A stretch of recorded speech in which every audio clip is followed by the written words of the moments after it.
ግን ሰዎች ያው ነብይ ይሉኛል። ነብይ በሉኝ ብዬ አላውቅም። ማንም በለስ ይሉኝ ወንድም ሄኖክ በሉኝ ነው የምለው።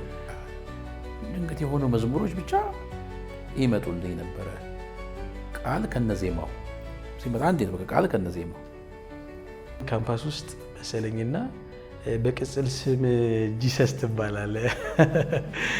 በር ዘግታብኝ የተመለሰችም አለች ደንግጣ። ለምን በኋላ ስጠይቃት እንደዚህ እያገለገልክ ትሰራለህ እንዴ ብላኛለች። እኔ አሁን በጣም ነው የሄኒን ስም የምወደው ከሙሉ ማድረጉ ጋር።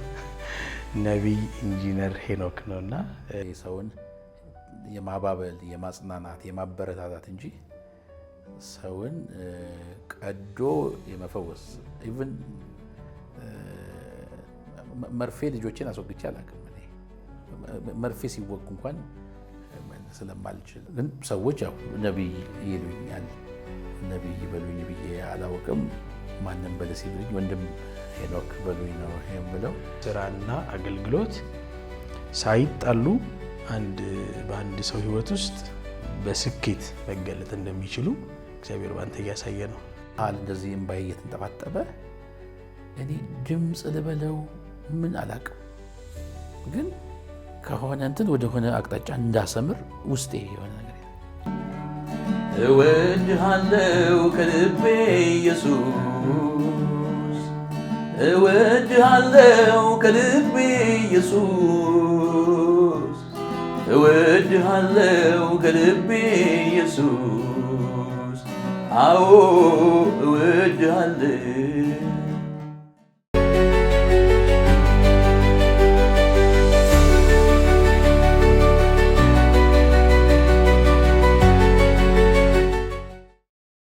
እንደምን አላችሁ ውድ የፕሮግራማችን ተከታታዮች።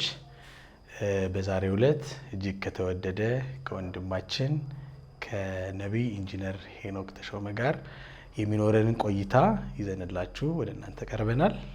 አብራችሁን ቆዩ ብዬ እየጋበዝኩኝ፣ እንደዚሁም ደግሞ ለቻናላችን አዲስ የሆናችሁ ቻናላችንን ሰብስክራይብ በማድረግ እንዲሁም ደግሞ ፕሮግራሞቻችን እንዲደርሳችሁ የደወሉን ምልክት በመጫን ቤተሰብ እንድትሆኑ ጠይቃለሁ። ቀጥታ ከወንድማችን ጋር ወደሚኖረን ቆይታ ሄዳለሁ። ሄኒ እንደምን አለ? እግዚአብሔር ይመስገን ደህና እና በጣም ደስ ብሎኛል። ጥሪያችንን አክብረ በእውነት በብዙ ትህትና እንግዳችን ለመሆን በመምጣት በጣም ደስ ብሎኛል። እኔ ፐርሰናሊ በጣም ደስ ብሎኛል እና ጌታ ይባርክህ። አሜንና ያው የኔን ስላንተ ለማውራት ብዙ ጊዜ እፈልጋለሁ፣ ግን አንተ ስለ ራስህ አስተዋውቀን ብንጀምር እና ከዛ በኋላ ደግሞ የተወሰኑ ነገሮች እንድንጨዋወት ያሰብኳቸው ርዕሶች ጌታ በሰጠን ጊዜ እንድንጨዋወት ነበርና እስቲ ሄኒ ራስህን አስተዋውቀን። እሺ ይሳቅዬ፣ በጣም ነው የማመሰግንህ ይሄንን እድል ስለሰጠኸኝ። በአክብሮት ነው የመጣሁትም እና ደስ ብሎኛል በጣም። እግዚአብሔር ይባርክህ። ሄኖክ እባላለሁኝ። በደብረ ዘይት ከተማ ነው ተወልጄ ያደግኩት። እስከ ሃይስኩል ድረስ ያለ ትምህርቴንም በደብረ ዘይት ከተማ ነው የጨረስኩት። ከዛ በኋላ እንግዲህ የተለያዩ ዩኒቨርሲቲዎች ገብቻለሁኝ፣ ትዳር መስርቻለሁኝ እና 2 ልጆችም ጌታ ሰጥቶኛል። እየሰራሁ በሙያዬ እየሰራሁ ደግሞ የእግዚአብሔርን መንግስት እግዚአብሔር በሰጠኝ ጸጋ እያገለገልኩ ነው ያለሁት በአሁኑ ጊዜ። እግዚአብሔር ይመስገን። በጣም ደስ ይላል። እንግዲህ ያው ትውውቁን ደበቅ ለማድረግ እና እንደዚሁም ደግሞ በደንብ ዲቴይልም እንድናቅ እስቲ ከስምህን ጀምርና እኔ አሁን በጣም ነው የሄኒን ስም የምወደው ከሙሉ ማድረጉ ጋር። ነቢይ ኢንጂነር ሄኖክ ነውና ከኋላ ጀምሬ ልምጣና ሄኖክ የሚለውን ስም እንዴት አገኘኸው? ማን አወጣው? እስቲ የእሱን ገጠመኝ ታጫውተን። እናቴ እንደነገረችኝ ከሆነ ቤት ውስጥ 6 ልጆች ነው ያለነው። የመጀመሪያ 3 ልጆችን ወገኖች ናቸው ስም ያወጡት። ማለት ቤተሰብ አይደለም ያወጣልን። እኔ ሶስተኛ ልጅ ነኝ። የመጀመሪያው ወንድሜ ነብዩ ይባላል። ሁለተኛ ደግሞ የተወለደው ዳዊት ይባላል። ሶስተኛ እኔ ነኝ፣ ሄኖክ እባላለሁ። ክርስቲያን ወንድሞች ናቸው ይህን ስም ያወጡት። ከእኔ በኋላ ያሉትን ሶስቱን እናቴ ነች ያወጣቸው። በእያንዳንዱ በምታወጣበት የራሷ ምክንያት ነበራት፣ ትርጉምም ነበራት። የኔን ክርስቲያን ወንድሞች ስላወጡት እንግዲህ ምን አስበው እንዳወጡት እንግዲህ አላውቅም። እናቴም እነሱ ያወጡትን ስም፣ አባቴም እነሱ ያወጡትን ስም ተቀብለው ነው ሄኖክ ብለውኝ ያደጉት። ግን ወድጄዋለሁ ስሜን። እንግዲህ ከመጽሐፍ ቅዱስም አንጻር አካሄዱን ከእግዚአብሔር ጋር ያደረገ ሰው ነው ሄኖክ እና ያወጡልኝ ክርስቲያን ወንድሞች አካሄዴ ከእግዚአብሔር ጋር እንዲሆን ከማሰብ ከመቅናት ያወጡልኝ ይመስለኛል። ከዛም ባሻገር ገና እናቴ ነፍሰ ጡር ሆና እኔ በእናቴ ማህፀን እያለሁ የመጣልኝ ትንቢታዊ መልእክት እንደነበረ ሰምቻለሁ። ከዛም መልእክት ተነስተው ሊሆን ይችላል ወንድሞች ይህን ስም ያወጡት። እንግዲህ እንደ መጽሐፍ ቅዱስ ሄኖክ ልወሰድ አልወሰድ አላውቅም እንጂ ሄኖክ ነኝ። እንግዲህ እግዚአብሔር ይመስገን፣ እግዚአብሔር ይመስገን።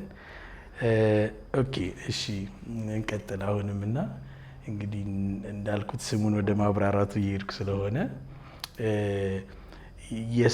የስምህን ማዕረግ እንግዲህ ብዙዎቻችን የምናውቀው ነቢይ ኢንጂነር ሄኖክ የሚለው እንግዲህ ሙያንም አገልግሎትንም አብሮ የያዘ የሙያንም ማዕረግ የአገልግሎትንም ጥሪ የያዘ ነውና እስቲ ስለ ሁለቱም እያነሳው እንዲሄድ የትምህርትና ይሄ በተለይ ከሙያው ጋር የተያያዘው ይሄ ኢንጂነር ሄኖክ የሚለው እንዴት መጣ? እንዴት የትምህርትህን ህይወት ከታች ጀምሮ እንዴት ነበር? እንዴት ነው ወደ ኢንጂነሪንግ ሙያስ ጆይን ያደረግከው? ከዛስ እንዴት ነው አሁንስ ደግሞ በስራ ላይ በምን አይነት ሁኔታ ነው ያለኸውና እሱን እስቲ ሼር ብታደርገን። ስራዬን በተመለከተ እንግዲህ ወደ ኢንጂነሪንግ የገባሁት ዩኒቨርሲቲ ገብቼ ነው እና ሃይስኩል ተማሪ እያለሁ ምኞቴ ሐኪም መሆን ነው። ማትሪክም ስፈተን ውጤት ሲመጣልኝ ሐኪም እሆናለሁ የሚል ነበረ ሀሳቤ። በአጋጣሚ በማትሪክ ፈተናና ውጤቱ በሚመጣበት መሀል ሰፊ ጊዜ ነበረ።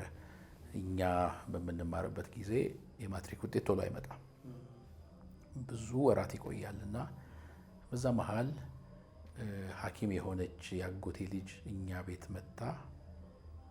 ስለ ሕክምና ብዙ ነገር እጠይቃት ነበር፣ ታብራራልኝ ነበር እና የዛ ቀን ሕክምና ለእኔ እንደማይሆን ገባኝ። ምክንያቱም በሕክምና ውስጥ ያሉ አንዳንድ ነገሮችን እኔ የማልችላቸው ናቸው።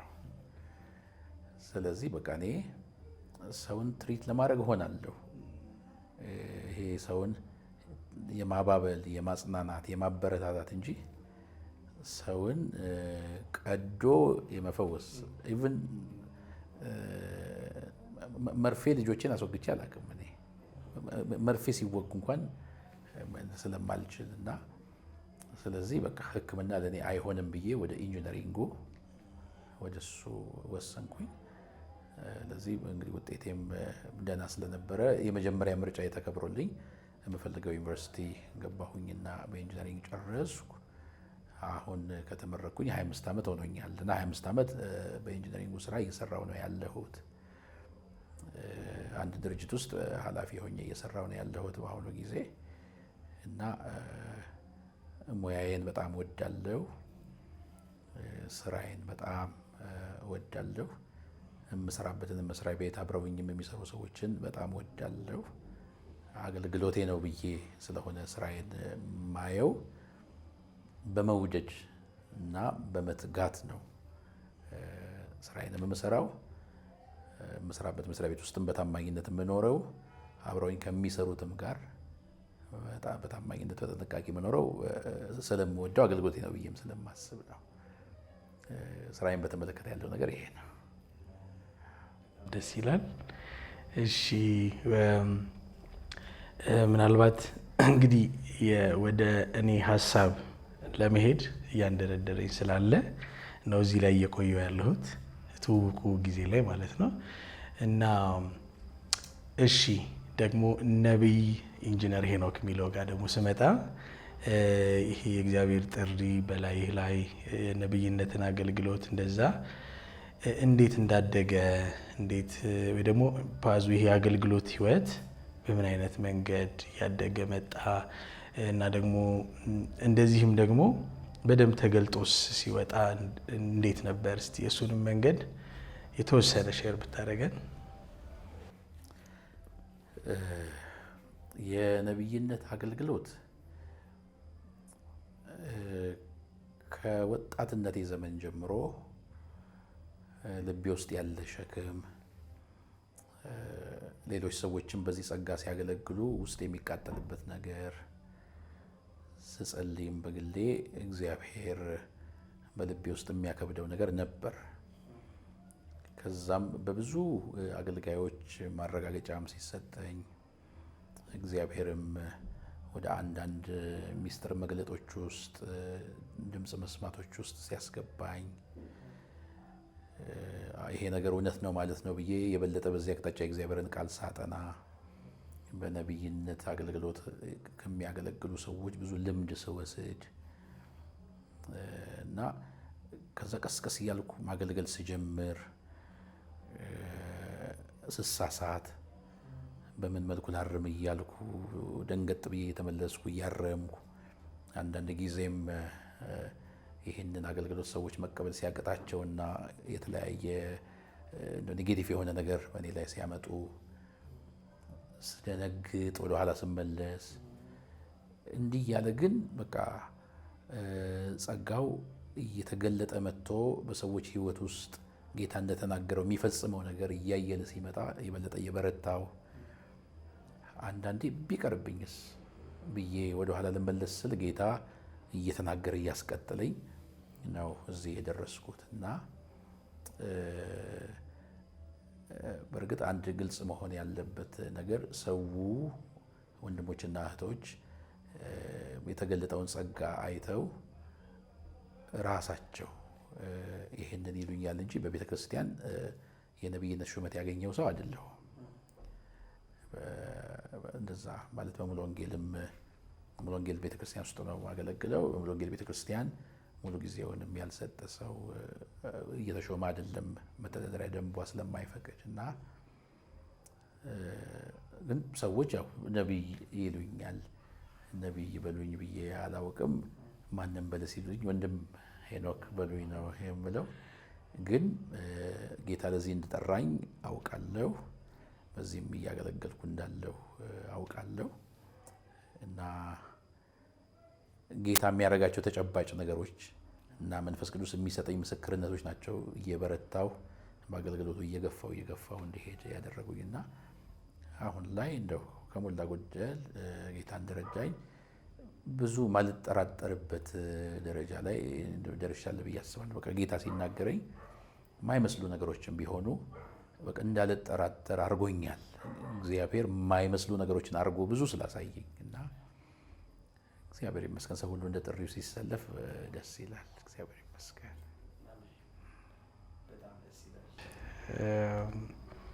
እና እንግዲህ በሰማሁት ነገር አሁን ኢቭን ስትል እኔም ራሱ አንድ ምስክር ነኝ። ብዙ በእኔም ሕይወት ላይ እግዚአብሔር ባንተ የተናገራቸው ነገሮች ሆነው በቅርብ ጊዜ ሳይቀር ያው ብዙ ምስክርነት ላንተም ሼር አድርጌያለሁ እና እግዚአብሔር ይባረክ። ስለዚህ ስጦታ ጌታ አንተንም ይባርክ። እና ወደ ዋናው ነጥቤ እንግዲህ የተንደረደርኩ ለመሄድ በዚህ በእኛ ዘመን በተለይ በአሁኑ ትውልድ አንድ ካለ ቻሌንጅ እና እግዚአብሔር እንደ ምሳሌ አድርጎ ከስምህ አንስቶ እግዚአብሔር በደንብ እኛን ይህን ትውልድ እየተናገረ አለ ብዬ የማስበው መልእክት አገልግሎትና ይሄ ፕሮፌሽን ወይም ደግሞ ስራና አገልግሎት ሳይጣሉ በአንድ ሰው ሕይወት ውስጥ በስኬት መገለጥ እንደሚችሉ እግዚአብሔር ባንተ እያሳየ ነው በጣም። እና እኔ በዚህ ነገር በጣም ምንድን ነው እንግዲህ ስንባባል እንደምንለው ሳድግ መሆን ፈልገው እናንተ ነው እና በእውነት እኔ በጣም ምሳሌ አድርጌ የማየው ነገር ነው። ለምን በዚህ ዘመን ካለ አንድ ትልቅ ቻሌንጅ ወይ አገልግሎት ላይ የምንሰለፍ ወይም ደግሞ እግዚአብሔርን በማገልገል የሚሆን አንድ ወንድም ወይም አንድ እህት ምን አይነት ቻሌንጅ ውስጥ ሊገባ ይችላል? ያው ፋይናንሻሊ ወይም ደግሞ ስራ መስራት አለመቻል፣ ያው እንደዛ አይነት ሁኔታዎች ይኖራሉ። ከዛ ያው ያን ስትራግል ለማሸነፍ ብዙ አቢዩዝ የሚደረጉ ትክክል ያልሆኑ እግዚአብሔር ቃል የማይደግፋቸው መንገድ መሄድ ይኖራል። አንድ እሱ ነው። ሁለተኛ ደግሞ ወይ ደግሞ በጣም በፕሮፌሽን ወይም በስራ ይጠመድና ሰው በቃ ገቢ ነው ወይ እንደዛ ነው፣ ስራ ነው፣ ቢዚ ነኝ፣ ማገልገል አልችልም ወይ እንደዛ አይደለም። ለማገልገል አይደለም ብዙዎችን ለመድረስ ቤተክርስቲያን ለመሄድ ሰው የሚቸገርበት ሁኔታ አለ እና እንዴት ነው አንተ ጋር እንደዚህ ታርቀው እነዚህ ጉዳዮች ስምህም ላይ እንዳየ ነው በህይወትህም የተገለጠ ነው። ኢንጂነር ነህ ሲባል ኢንጂነር ነህ በደንብ እና ደግሞ አት ዘ ሴም ታይም ነብይ ነህ ከብዙ እኔ አውቃለሁ ከሀገርም ውጭ በሀገርም ውስጥ በጣም ጊዜ እስካይበቃ ጌታን ታገለግላለህ እና ይሄ ህይወት መካፈል አለበት ብዬ አስባለሁ ለሌሎችም። እና እስቲ ጥበቡን ወይ ደግሞ እግዚአብሔር እንዴት ነው ይሄን ህይወት ውስጥ ያስለማመደ እሱን እስቲ ሰፋ አድርገህ ሼር ብታደርገን። በጣም ወሳኝ ጥያቄ ይመስለኛል ይሄ። መጀመሪያ እንግዲህ በሁሉ ነገር ለእግዚአብሔር ነው እውቅና የምሰጠው። በእያንዳንዱ ነገር እግዚአብሔር ካላገዘና ጸጋውን ካላበዛ የሚሆን ነገር የለም። ስለዚህ የእግዚአብሔር እርዳታ ሙሉ በሙሉ አለ በዚህ ነገር ላይ እና እግዚአብሔርን አመሰግናለሁኝ። ከዛ በተረፈ ግን ማንኛውም ሰው መስራት ያለበት አመለካከቱ ላይ ነው ብዬ አስባለሁ። በአመለካከቱ መሰረት ነው የሚሄደው። በነገራችን ላይ ከእግር በፊት ልብ ነው የሚሄደው። ልብ ወስኖ የጨረሰው ነገር ላይ ነው እግር የሚራመደው። ስለዚህ ስራና አገልግሎት ሲባል አንዳንድ ጊዜ አገልግሎትን መንፈሳዊ፣ ስራን ዓለማዊ የማድረግ ነገር አለ። ግን ስራ እግዚአብሔርም ሰራተኛ አምላክ ነው እኮ 6 ቀን ሰርቶ ነው በሰባተኛው ቀን ከስራው ያረፈው። ለአዳምና ለሔዋንም እኮ ስራ ነው የሰጣቸው፣ ኤደንን ይጠብቋት ይንከባከቧት ዘንድ። እግዚአብሔር በየትኛውም ዘመን በስራ ያምናል። በቃ ከኔ ሁልጊዜ ድምፅ እየሰማችሁ ብቻ ትኖራላችሁ አላላቸው። ደግሞ ኤደንን ጠብቁ ተንከባከቡ ብሏል። ኤደንን መጠበቃቸውና መንከባከባቸው የእግዚአብሔርን ድምፅ አይከለክላቸው ወይም ስጋውያን አያረጋቸው ወይም ዓለማውያን አያረጋቸው። እግዚአብሔር ሁለቱንም እየመጣ ይገለጥላቸዋል። የእግዚአብሔርን ድምፅ ይሰማሉ። አት ዘ ሴም ታይም ኤደን ገነትን ይጠብቃሉ፣ ይኮተኩታሉ፣ ያስተዳድራሉ። ለአዳም እኮ እንደውም ሔዋን ከመምጣቷ በፊት ለእያንዳንዱ እንስሳት ስም እንዲያወጣ ስራ እኮ ነው። ከእንስሳት ጋር ማሳለፉ ሰማይን አልዘጋበትም፣ የእግዚአብሔርን ድምፅ አላቋረጠበትም። ስለዚህ አመለካከታችን መቃኘት ያለበት መጽሐፍ ቅዱስ በስጋችሁ እግዚአብሔርን አክብሩ ሲል በስጋችን በምንሰራው ነገር እግዚአብሔርን ማክበር አለብን። ማንኛውም በቃ የተቀመጥንበት ስራ አገልግሎታችን ነው። ቸርች ውስጥ የምናከናውናቸው ነገሮችም አገልግሎቶቻችን ናቸው። ስለዚህ በዚህ መንገድ አመለካከትን ከመቃኘት ነው የሚጀምረው ብዬ አስባለሁ። አንዳንድ ጊዜ ወይኔ ጉዴ ስጋዊ ሆንኩ ይላል ሰው ስራ የሚሰራ ሲሆን፣ የእግዚአብሔር ጥሪ ያለብኝ እግዚአብሔር ለስራው እየፈለገኝ እኔ ግን ስራ ላይ ነኝ ይላል። ስራውስ ምንድን ነው? ስራውም እኮ ጥሪ ነው። እኔ አሁን የሕክምና ጥሪ የለኝም።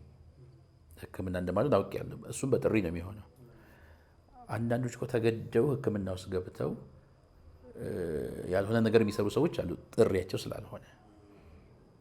ሕክምና ጥሪው የሆነ ሰው ሕክምና ውስጥ ገብቶ ፔሸንቶችን ሲያክም አገልግሎቱን ነው እየፈጸመ ያለው።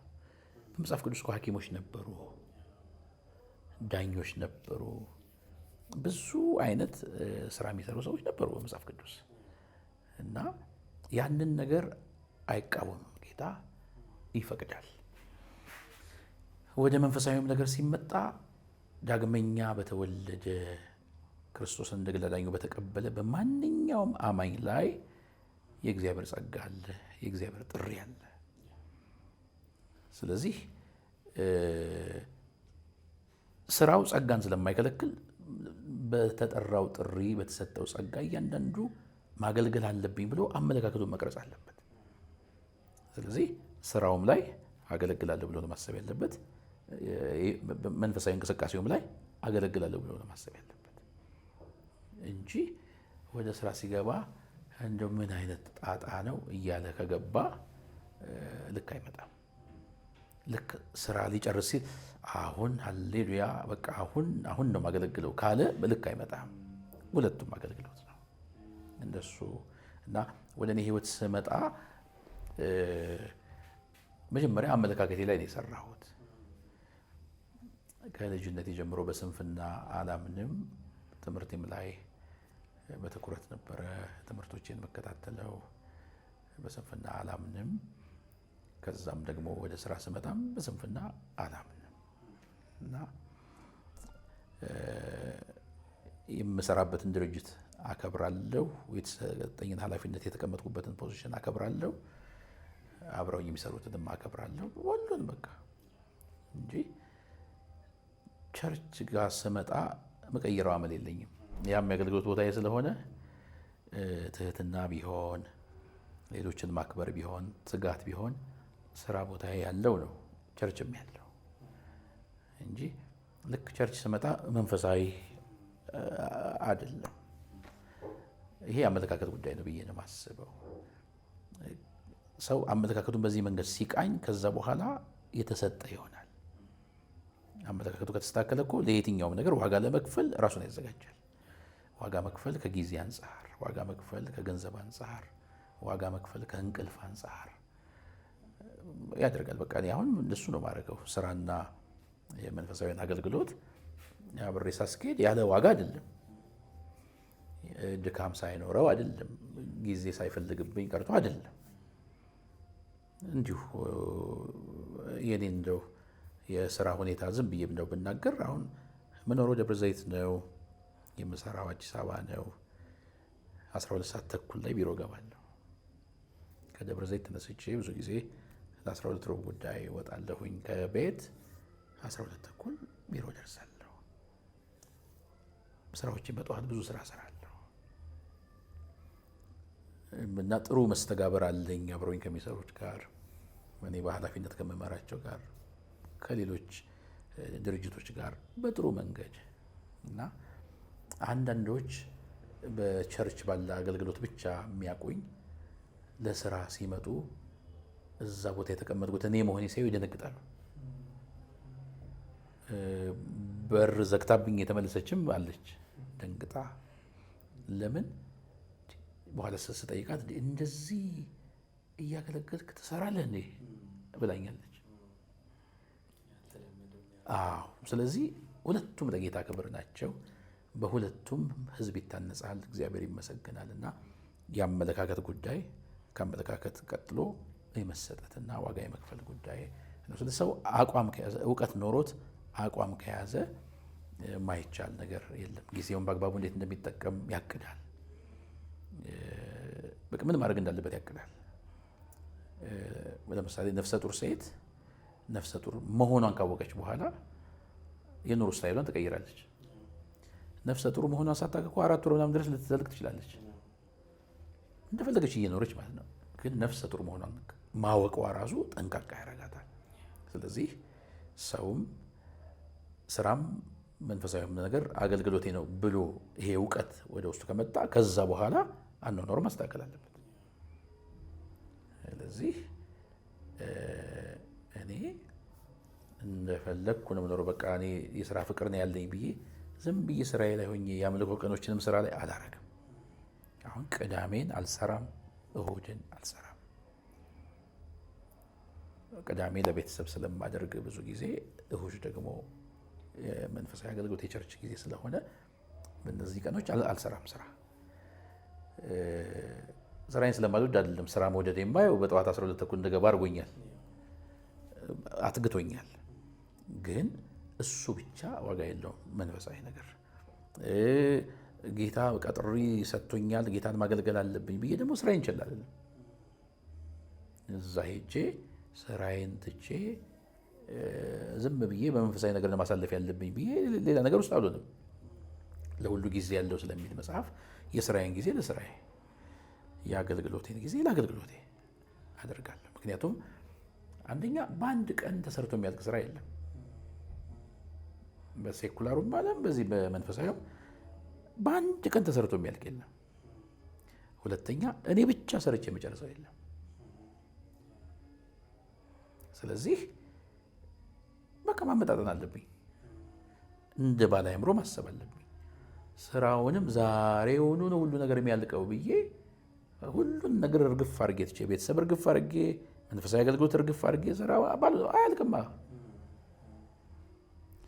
ይሄ መንፈሳዊ አገልግሎቱም ያለ እኔ ሰው የለም ብዬ ሁሉን እርግፍ አድርጌ በቃ ቤተሰቤን ማስተዳደር እስኪያቅተኝ፣ ገንዘብ ማግኘት እስኪያቅተኝ ባዶ ሆኜ፣ እሱም ልክ አይደለም። ባላንሱን መጠበቅ ግዴታ ነው ብዬ አምናለሁ። እና ምናልባት በደንብ አብራርቼው ከሆነ አላውቅም፣ ግን ስራና አገልግሎት ላይ ያለኝ አመለካከት ይሄ ነው። አሜዚንግ ትልልቅ ነጥቦች ነው የወሰድኩትና እንግዲህ እኔ አንተ ሼር ካረከን ያስኳቸው አመለካከት ላይ ዋነኛው መስራት ያለብን እና ቀጣይ ደግሞ ዋጋ ለመክፈል መዘጋጀትን እና ደግሞ ማመጣጠን የሚሉትን ነጥቦች ይዣለሁና ትልልቅ ነጥቦች ናቸው። አይ ቲንክ ያው ከነዚህ አንዱን ስናጣ ወር ምናምን ያው ከባድ ይሆንብንና ወይ አመለካከታችን ላይ ሳንሰራ ቀርተን ዋጋ እንከፍላለን፣ ወይ ደግሞ ምናልባት አመለካከቱ ኖሮ ዋጋ ለመክፈል ዝግጁ ካልሆንንም እንደዛው። ጌታ ይባርክ። ትልቅ እንትን ነው። በተለይም ደግሞ ማመጣጠንም ደግሞ ያው ክርስትና ራሱ ባላንስ ማድረግ የሚፈልግ ህይወት ስለሆነ ትልቅ የምንማረው ነገር አለ ብዬ አስባለሁ። ምክንያቱም ብዙ በጌታ ቤት ያሉ አገልጋዮችን ቻሌንጅም የሚያስተካክል ይመስለኛል። ሴም ታይም አሁን እንዳልከው በቃ እየሰሩ ኃጢአት እየሰሩ እንደሆነ ስራ እየሰሩ በሴኩላር ላይ ያገለገሉ፣ አሁን አንተ እንዳልከው ቃሉን ልጠቀመውና ግን ኃጢአት እያደረጉ እንደሆነ ወይ ከእግዚአብሔር ቤት እየራቁ እንደሆነ እንደዛ እንዲሰማቸውም ያሉ ስቲል እሱም አገልግሎት እንደሆነ ትልቅ መረዳት ነው። ጌታ ይባርክ። እና ይሄንኑ ሀሳብ እያነሳን የሆነ መረጃ አገኘው ስላንተ ለመጫወትም ያህል አይ ቲንክ ካምፓስ ውስጥ መሰለኝና በቅጽል ስም ጂሰስ ትባላለህ እና ስሰማ በጣም ደስ ማለኝ። ያዘ ሴም ታይም ጥያቄም ደግሞ እንዳነሳ ሆንኩኝና እንዴት ጂሰስ ተባልክ እና እንዴት ነው እስቲል አሁንም የሚሉ ሰዎች አሉ ወይ? እስቲ ሼር አድርገን።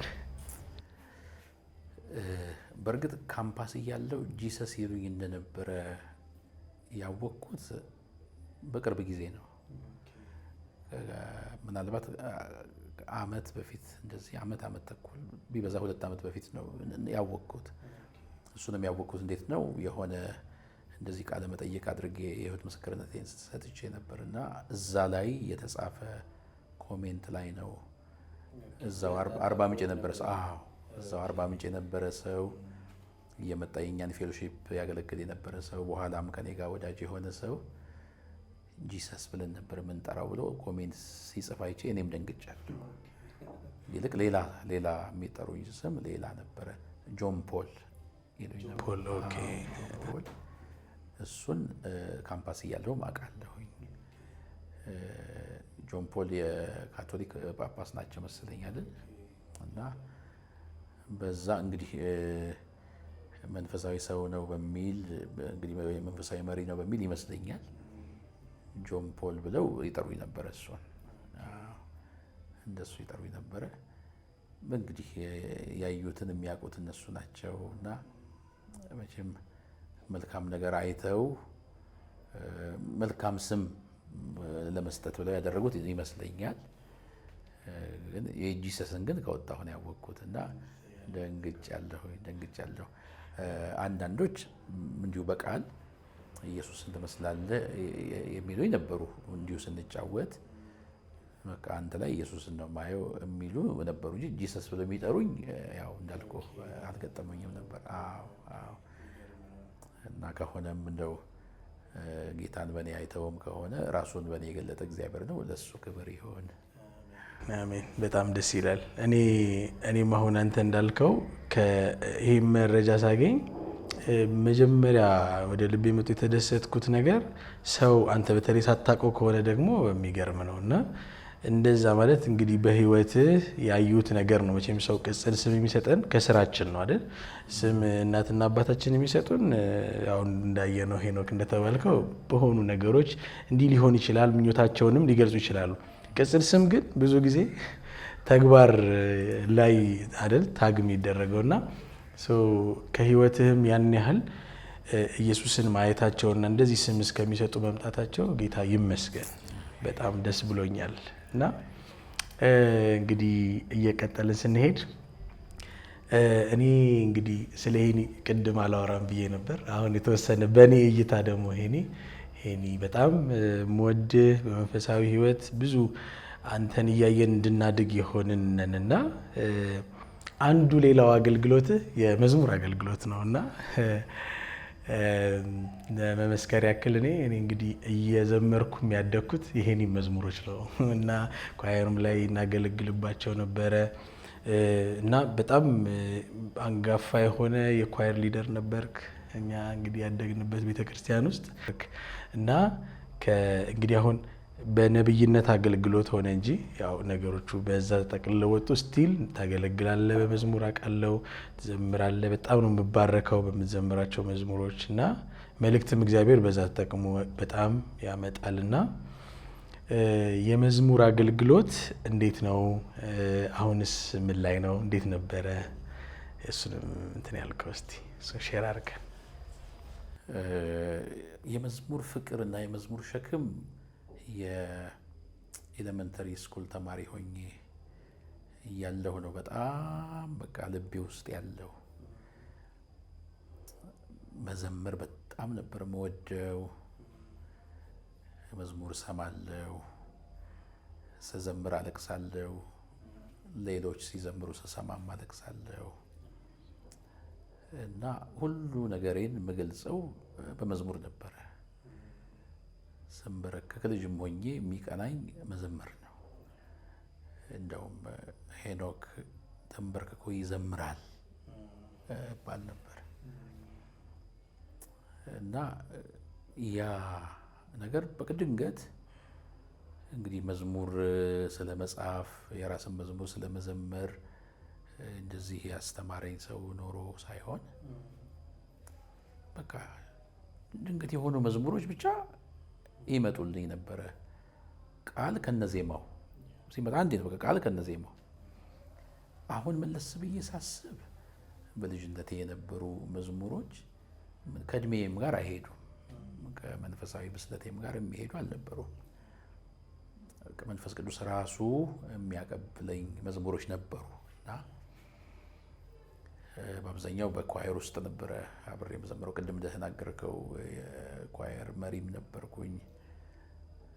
በኋላም እንግዲህ በቸርቻችን 3 ኳየሮች ስለነበር የ3ቱ ኳየሮችም ደግሞ የበላይ መሪም ነበርኩኝ። በኋላ እንግዲህ ገና የሃይስኩል ተማሪ ሆኜ እንደዛ እና ለኳየር መዝሙሮችን እየሰጠው ከኳየር ጋር አብረን ስንዘምር ቆይተን በኋላ ደግሞ ሶሎ ዘማሪ ሆኜ ደግሞ የራሴን መዝሙሮች መዘመር ቀጠልኩ። በመዝሙሮቹ በእርግጥ ብዙ ነገር አይቻለሁኝ። ከዛ በኋላ ይሄ የመዝሙር ጸጋ እንዳለኝ ያወቁ የተለያየ ቸርች ያሉ ሰዎች እኔን መጋበዝ ጀመሩና እየዞርኩኝ አንዳንዴ በጊታር አንዳንዴ ደግሞ በኪቦርድ የሶሎ የመዝሙር አገልግሎት እሰጥ ነበረ። በዛ ጊዜ ዘማሪ ሄኖክ ነበር የምባለው፣ እንደሱ ነበር የምባለው። ከዛ በኋላ መዝሙሩን እየዘመርኩ በሶሎ በጣም እየዘመርኩ በኋላ ወደ ስብከቱ አገልግሎት ብዙ ገባሁ። ከዛው ጋር ተያይዘው ወደ ትንቢቱ አገልግሎት ገባሁና ከኳየር መካከል ወጣሁ። ጊዜ አጥሮኝ የስብከቱ አገልግሎት በጣም ብዙ እየሆነ መጣ። ስለዚህ እሁዶችን ምንም እረፍት እስከማይኖረኝ ድረስ እየሆነ መጣ እና ከኳየሮቼ ጋር ወይ በወር አንዴ እንደዚህ አደረግ ነበር። በኋላ ቶታሊ ከኳየር መውጣት አስገድደኝ ያኛው አገልግሎትና እንደሱ ሆነ። አሁንም መዝሙር በጣም ነው የምወደው። በምሰብክበት ጊዜ ሁሉ መዝሙር ሳልዘምር የወረድኩበት ጊዜ ትዝ አይለኝም። መንፈስ ቅዱስ መዝሙር ያቀብለኛል። ያ መዝሙር በጊዜው መልእክት ይሆናል። እንደሱና አሁንም በጣም መዝሙር ወዳለሁ። ሲዘመር ልቤ ይነካል። በመዝሙር ጌታ ይናገረኛል፣ በእኔም በኩል በመዝሙር ለሌሎች ይናገራልና እንደው ወደፊት እንደውም ጌታ ቢረዳኝ መዝሙሮቼን እንደገና በአየር ላይ ለመልቀቅ እንደሱ አስባለሁ። ሚክስ አድርጌ ስቱዲዮ ውስጥ ገብቼ መዝሙሮቼ እንዲሰሩ አድርጌ ለሕዝብ እንዲደርስ የማድረጉ ሀሳብ አለኝ። በእርግጥ ጊዜ ስላጠረኝ ወደዚህ እንቅስቃሴ ውስጥ መግባት አልቻልኩኝም። ግን መልእክቶቹ ሌሎች ጋር ቢደርሱ ጥሩ መዝሙሮች እንዳሉ አውቃለሁኝ። እግዚአብሔር ይመስገን ስለሁሉ። በጣም ደስ ይላል እና በዚህ ዙሪያ ያው እንትን ካልን አይቀር እኛው እንግዲህ እየዘመርናቸው ካደግናቸው መዝሙሮች ብዙዎቹን ወዳቸዋለሁ እና እንግዲህ ጌታ ከረዳን ምናልባት ወደ መጨረሻ አንዱን ትዘምርልናለህ፣ ሌሎችም እንደዛው እና እግዚአብሔር ይባረክ። ስለዚህ ሁሉ የጸጋ ስጦታዎች እግዚአብሔር ይመስገን እና ምናልባት ቀጣይ የሚኖረኝ ጥያቄ እስቲ የህይወት ዘመን ምስክርነት ብለህ የምታነሳው ምናልባት በስራም ህይወት ሊሆን ይችላል፣ በመንፈሳዊም አገልግሎት ሊሆን ይችላል። ምናልባት ለሌሎች ይሄ ቢደርስ ያንጻል የምትለው ምስክርነት ሼር ብታደርገን ደስ ይለኛል።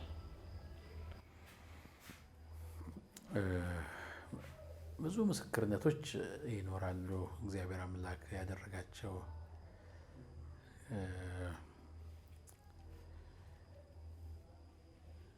ምናልባት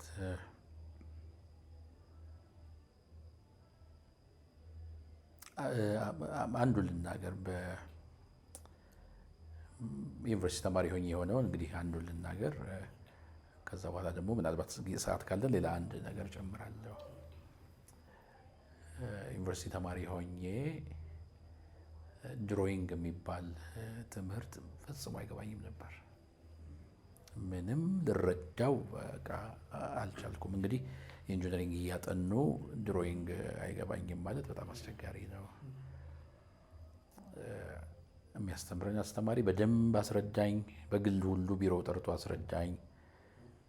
አይገባኝም። ምንም በቃ ምን ቪዥዋላይዝ ማድረግ ነው የሚባለው አይደል? ምንም ሊገባኝ አልቻለም።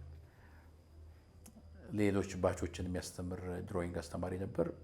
እሱም ጋር ሰዎች አናግረውልኝ ሄጄ እሱም አስረድቶኝ አልገባኝም። በኋላ ጓደኞቼም አስረዱኝ፣ አልገባኝም። እንደኔው ያልገባው አንድ የኔ ባች ልጅ ነበር እና ተጽናናሁ። ቢያንስ ያልገባኝ እኔ ብቻ አይደለሁም ብዬ ተጽናናሁ።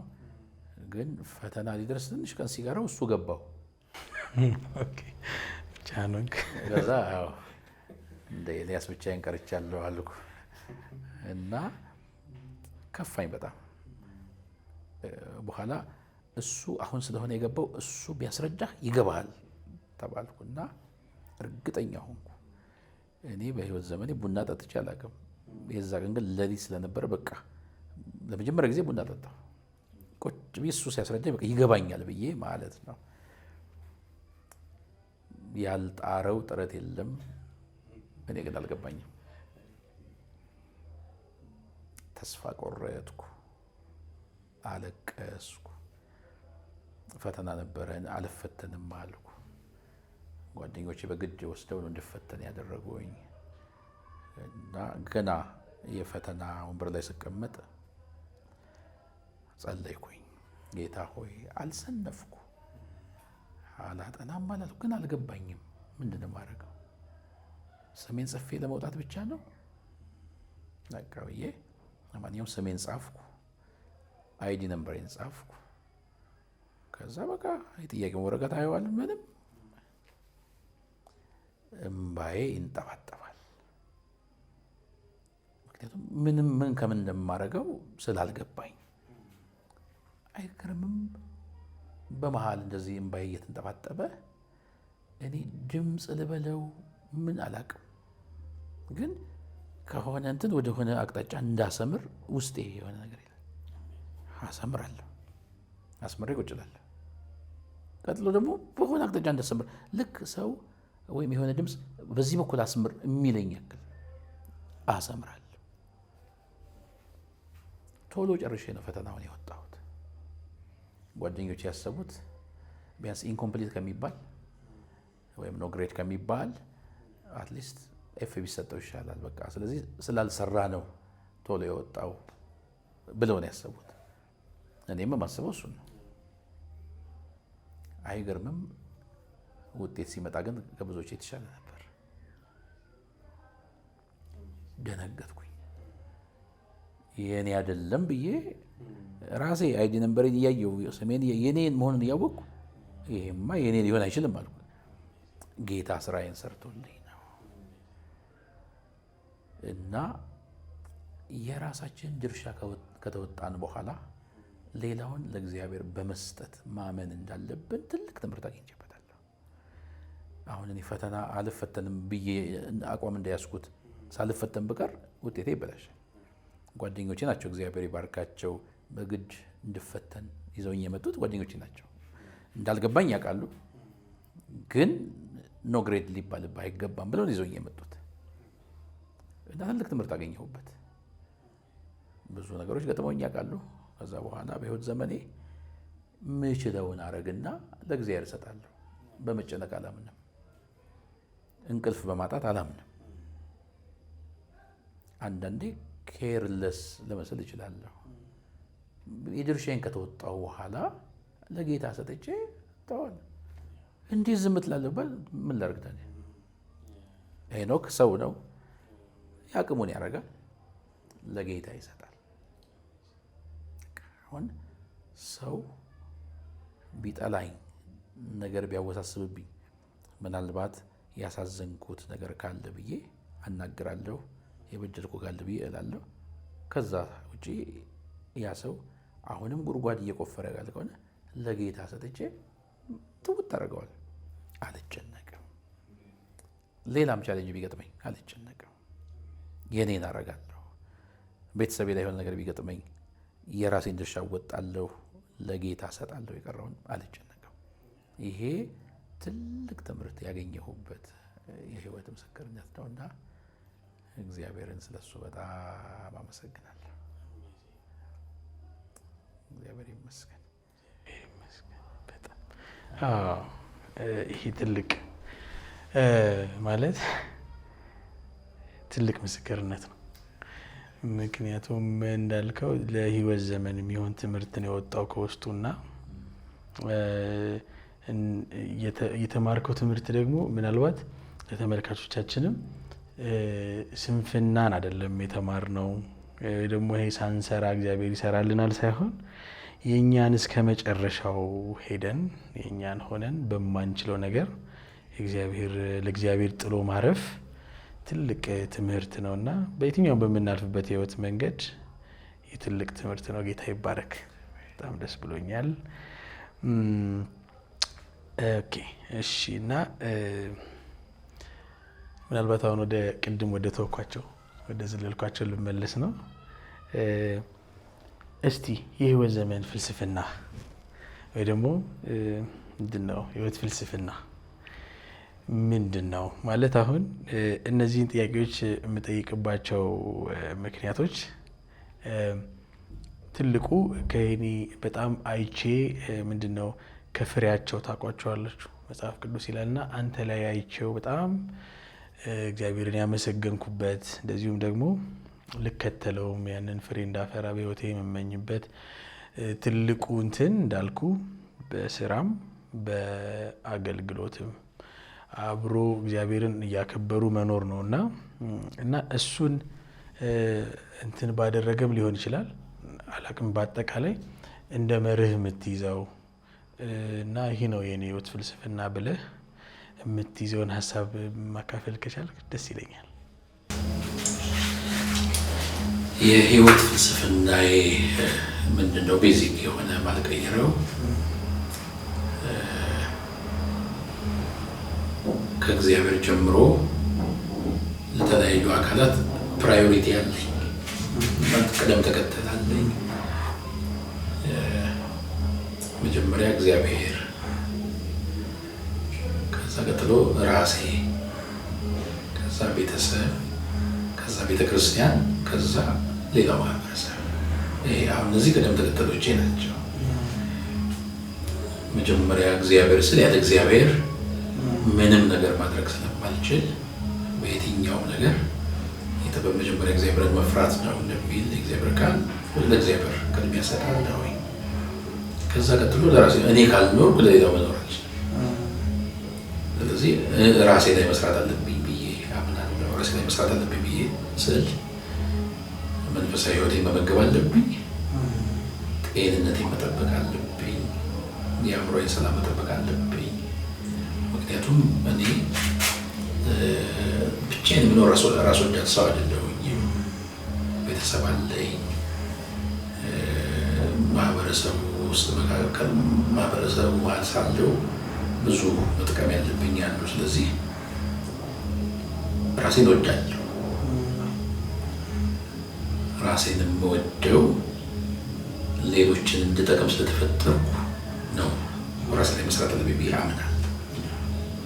ስለዚህ በሱ በጣም በቃ ከዚህ የተነሳ ነው ነገን የሚያሰናክልብኝ ነገር ካለ ነገን የሚያሰናክልብኝ ነገር ስራ ቦታ ያለ ነገር ሊሆን ይችላል። በማህበራዊ ኑሮ ከሰው ጋር ባለው ኮሚኒኬሽን የሚያሳዝነኝ ነገር ሊሆን ይችላል። እኔ ስፍራም አልሰጠም። ልቤ ውስጥ ምንም ነገር አላሳክልም። ራሴን ስለምወደው ራሴን በመጠበቅ መጠማመን። ሰው መጣላት ካለበት ለመጣላት መኖር አለበት። ስለዚህ ለሁሉ ነገር ራስን በመጠበቅ ራስን በመንከባከብ አምናለሁ። ከዛ ቀጥሎ ቤተሰብ ነው። ከየትኛውም በላይ ከቸርችም በፊት ከማህበራዊ ኑሮ በፊት እግዚአብሔር ለእኔ ኃላፊነት የተሰጠኝ ቤተሰቤ ነው።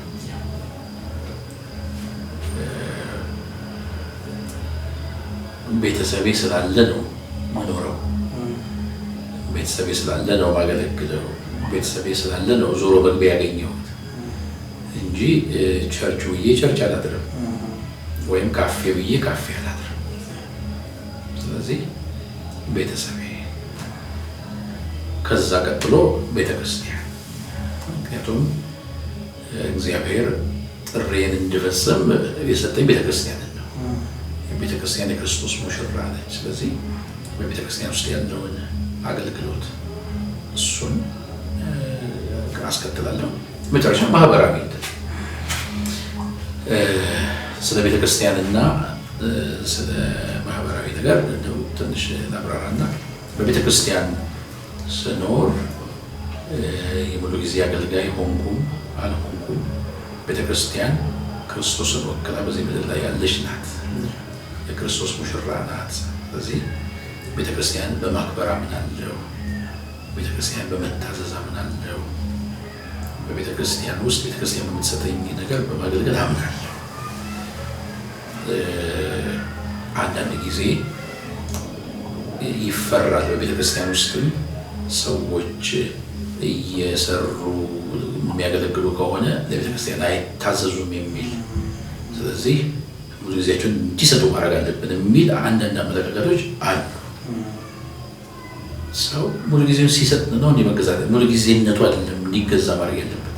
ቤተክርስቲያን ስልጣን አላት እና ሙሉ ጊዜን ስለሰጠው አማራጭ ስለሌለኝ ቤተክርስቲያን ስለምትከፍለኝ ብዬ ከሆነ የምታዘዘው ግብዝነት ነው የሚሆነው። በፕሪንሲፕሉ ነው ማመን ያለብኝ። ለቤተክርስቲያን መገዛት አለብኝ ብዬ ስራም ምንሰራ ሰዎች ስራ እየሰራ የምናገለግልም ሰዎች እንደነሱ ናቸው የሚያስተዳድሩኝ። አይከፍሉኝ፣ 5 ሳንቲም አይቆርጡልኝ፣ እንደፈለግ እኖራለሁ አይባልም። ቤተክርስቲያን የክርስቶስ ሙሽራ ናት።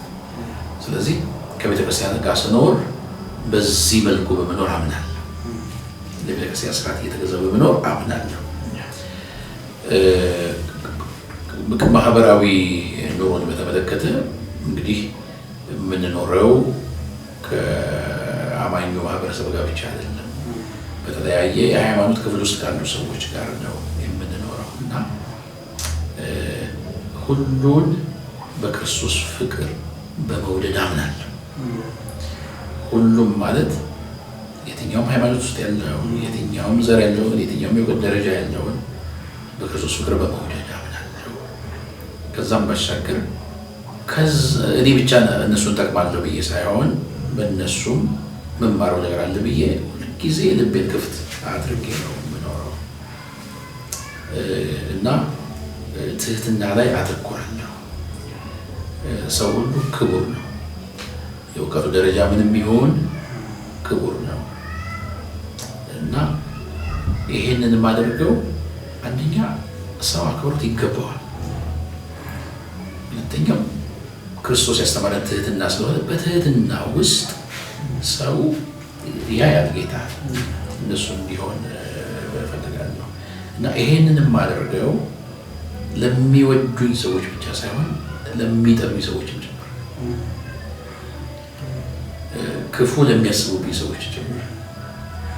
እንደው ስለ ራስ ማውራት እንዳይሆን እንጂ አሁን በስራ ቦታም ብዙ ጉድጓድ እየቆፈሩልኝ ብዙ መልካም ያደረጉላቸው ሰዎች አሉ። ኢየሱስ ክርስቶስ ይሁዳ አሳልፎ እንደሚሰጠው እያወቀም እግሩን አጥቧል። ተሸጉሏል። እግሩን ያጠበው እግሩን ካጠበ በኋላ ለማሳልፎ ሊሰጠው እንዳለ ያወቀው አሳልፎ ሊሰጠው እንዳለ አውቆ ግን እግሩን አጠበ ይላል እግዚአብሔር ቃል በዮሐንስ ወንጌል ምዕራፍ 13 ላይ። ስለዚህ እንደሚጠሉኝ ላወቅኩባቸው፣ ክፉ ሲያደርጉ ላገኘኋቸው መልካም በማድረግ አምናለሁ። በቃ ይሄ የህይወት ፍልስፍና ነውና አንዳንዶች በቃ ዝም ብለህ ራስን አዋረድክ የሚሉ አሉ። እንደዚህ ከደስቱን እኮ አያከብሩም ይላሉ። ለመከበር አይደለም የምኖረው። ማንስማማቸው ሰዎች አሉ እና ራስን ለማስከበር መኖር በሚል አላምንም። ትክክለኛ ኑሮ መኖር ነው የማምነው። እንዲህ ስኖር ያ ሰው ያክብረኝም አያክብረኝም የራሱ ነው ብዬ ነው የማስበው። እኔ ከኔ የሚጠበቀውን አደርጋለሁ ብዬ ነው የማስበው እና የህይወት ፍልስፍናዬ ማይቀየር የህይወት ፍልስፍናዬ ይሄ ነው። እግዚአብሔር የመጀመሪያ፣ ከዛ ቀጥሎ እኔ ራሴ፣ ከዛ ቤተሰቤ፣ ከዛ ቤተክርስቲያን፣ ከዛ በኋላ ማህበረሰብ። እንግዲህ አግኝቼ የሆን ጥያቄ ሆነና አድሬስ አድርጌ ይሆን በደንብና ትልቅ ትምህርት እንወስዳለን ከዚህም ምናልባት የምናስቀድመውን ነገር ባለማወቅ የምንከፍለው ዋጋ ምናልባት አንደኛ ለምንለው ነገር ልንከፍለው የሚገባውን ልንሰጠው የሚገባውን ጊዜ እንደዛ የምንለውን ምናልባት በህይወት እንትናችን መጨረሻ ላለው ምናልባት ብዙ እንዳልከው እንትን ለማይለው ስናወጣ ኢነርጂ ያባክንን መንገድ ላይ እንደክማለን። ይሄ ትልቅ ልንከተለው የሚገባ መርህ ነው። ጌታ ይባርክ። በጣም እንግዲህ ወደ መጨረሻው እኔ ፈቃድ ቢሆን ምናልባት ከዚህ በፊት አንተ የምትዘምራቸውን ያንተ መዝሙር መርጠህ ብትዘምርልኝ ደስ ይለኛል። ካልሆነም ግን ውስጥ እግዚአብሔር ያደረገውንና በዚህ ቢተላለፍ ብለህ የምታስበው መልእክት ውስጥ ያለውን ብትዘምርልን ፈቃድ ከሆነ ደስ ይለኛል።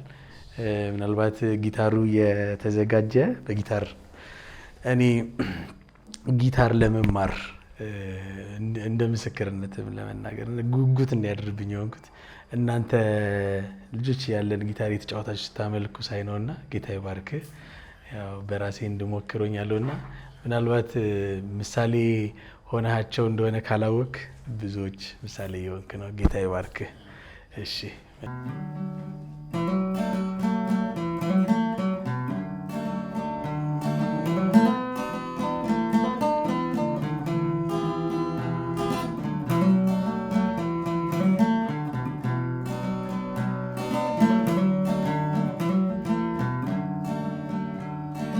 እወድሃለሁ ከልቤ ኢየሱስ፣ እወድሃለሁ ከልቤ ኢየሱስ፣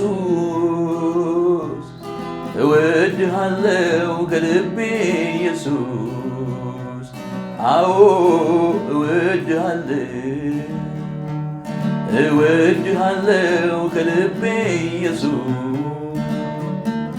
እወድሃለሁ ከልቤ ኢየሱስ፣ እወድሃለሁ ከልቤ ኢየሱስ፣ በእርግጥ እወድሃለሁ።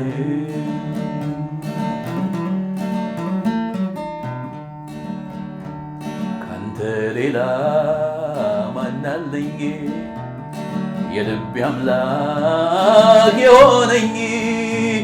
በችግሬ ፈጥኖ ደርሶ እምባዬንም ካይኔ አብሶ ሰው ያረገኝ ማነው እሱ?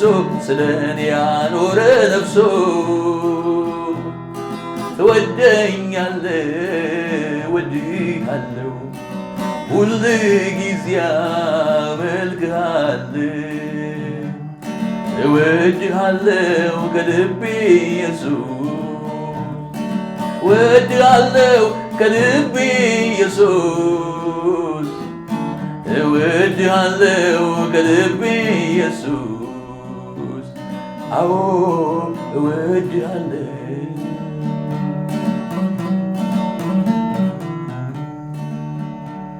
ተቸግሬ በድካሜ በፈተና ማጉረምረሜ አንተን ሳልወድ ቀርቶ አይደለም አቅቶኝ ነው አንሶኝ አቅም።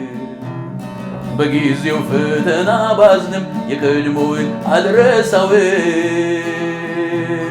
ትወደኛለህ እወድሃለሁ፣ ሁል ጊዜ አመልክሃለሁ። እወድሃለሁ ከልቤ ኢየሱስ፣ እወድሃለሁ ከልቤ ኢየሱስ፣ እወድሃለሁ ከልቤ ኢየሱስ፣ በእርግጥ እወድሃለሁ።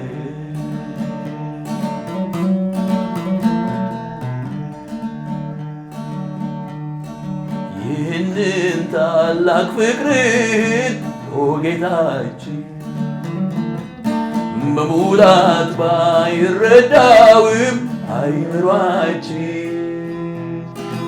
ግን በአክብሮት ከእግሮች ስር እንወድቃለን። በተገለጠልን መጠን እንሰግዳለን። ግን በአክብሮት ከእግሮች ስር እንወድቃለን። በተገለጥክልን መጠን እንሰግዳለን። እወድሃለሁ ከልቤ ኢየሱስ፣ እወድሃለሁ ከልቤ ኢየሱስ፣ እወድሃለሁ ከልቤ ኢየሱስ፣ አዎ እወድሃለሁ፣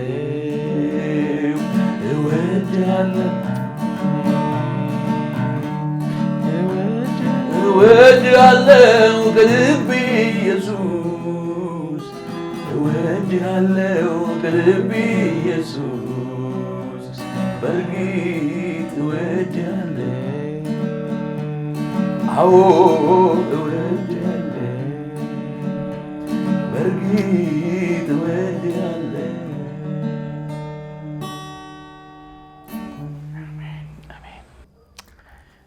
ጌታ ይባረክ።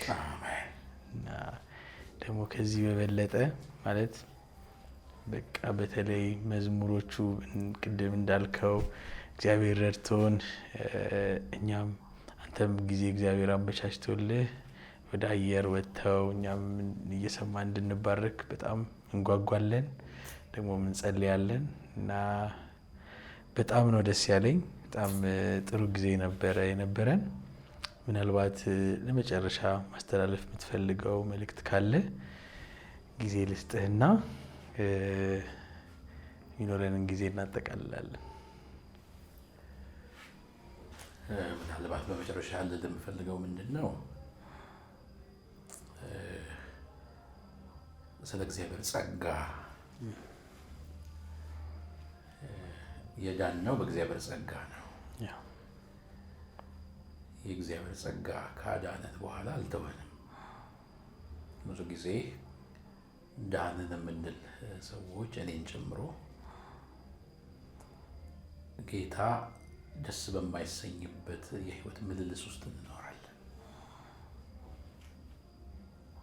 የጌታ ጸጋ እኮ ማዳን ብቻ ሳይሆን ስራው በምድርም ስንኖር በጽድቅ እንድንኖር እግዚአብሔርን በመምሰል በመፍራት እንድንኖር የሚረዳ ጸጋ ነው። ለሽንፈት ጌታ ለማይደሰትበት ነገር ራሳችንን አሳልፈን መስጠት የለብንም። ጸጋውን መለመን ያለብን፣ ጸጋውን እየለመንን ጌታን ደስ ለማሰኘት መፍጨርጨር አለብን። ጸጋውን እየተማጸንን፣ ምክንያቱም ከሰው የሚጠበቅ ነገር አለ።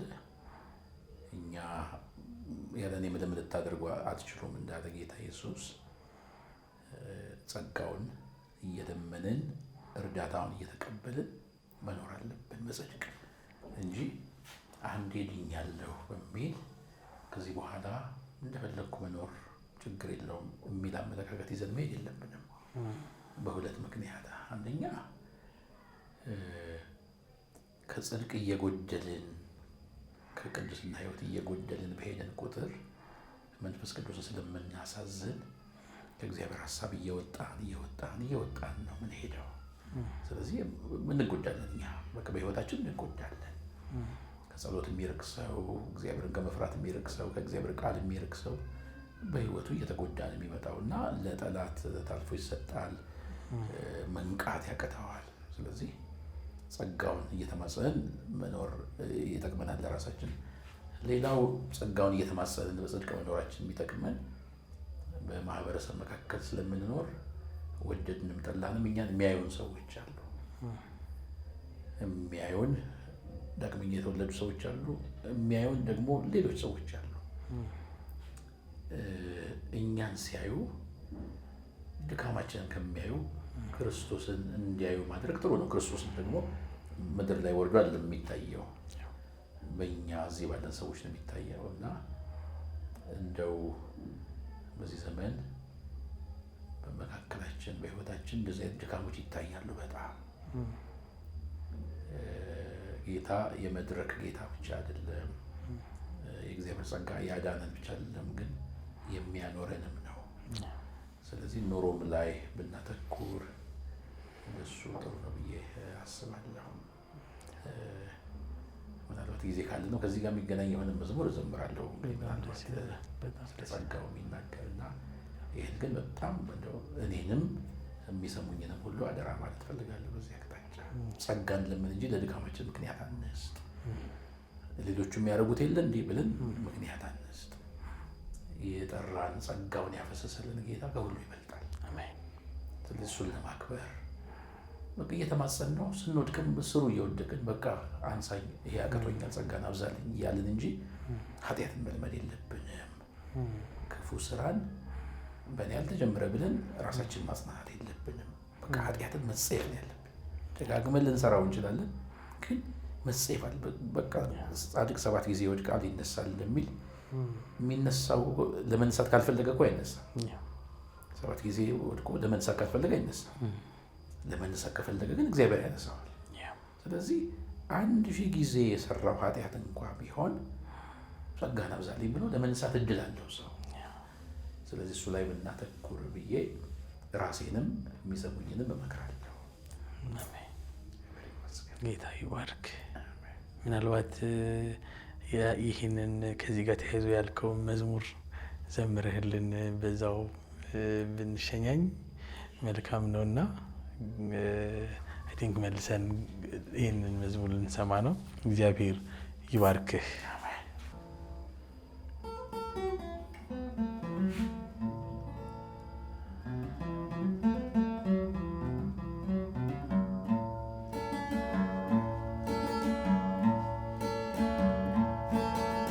ያዳነኝ ጸጋው ነው የሚያኖረኝ ጸጋው ያዳነኝ ጸጋው ነው የሚያኖረኝ ጸጋው የጸጋው ክብር ይመስገን የጸጋው ክብር ይመስገን የጸጋው ክብር ይመስገን የጸጋው ክብር ይመስገን ያዳነኝ ጸጋው ነው የሚያኖረኝ ጸጋው ያዳነኝ ጸጋው ነው የሚያኖረኝ ጸጋው የጸጋው ክብር ይመስገን የጸጋው ክብር ይመስገን የጸጋው ክብር ይመስገን የጸጋው ክብር ይመስገን በስራ አይደለም በጥረት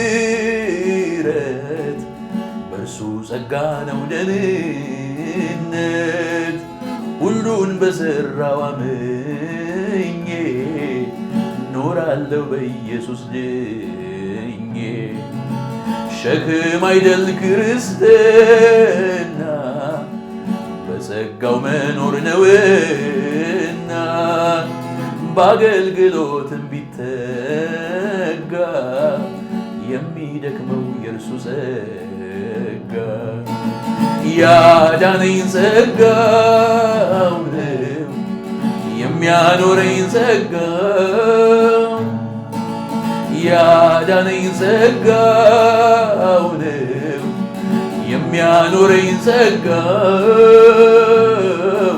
የጸጋው ክብር ይመስገን የጸጋው ክብር ይመስገን የጸጋው ክብር ይመስገን የጸጋው ክብር ይመስገን የጸጋው ክብር